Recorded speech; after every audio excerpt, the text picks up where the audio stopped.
Takže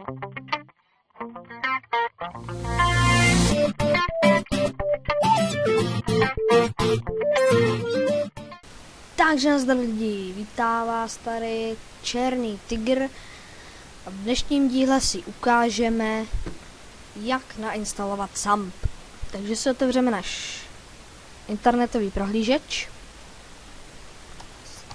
Tady dám seznam.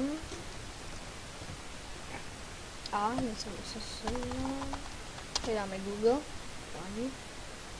Tak, tady si napíšeme GTA San Andreas multiplayer. Tak. Podíváme se na tohle. Jo, je to ta stránka. Jinak odkaz bude pod videem. Tak, a vy si stáhnete SAMP klient. Je to jednou jakou verzi. Já třeba už mám všechny verze, jako, nebo ne úplně všechny, ale jenom ty dvě, co jsem chtěl. No, tak teď se vám to stáhlo. Já teda to nebudu otvírat, já už to mám na ploše. Tak, tady to máte a teď to otevřete.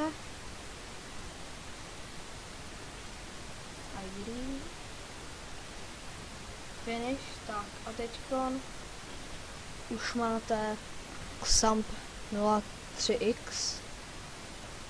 Tak a to je asi všechno. Je to krátký díl, je to i lehký, ale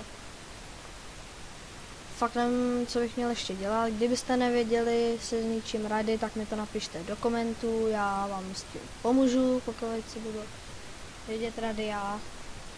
A to je asi všechno teda do toho druhého dílu, no, tak zatím čau.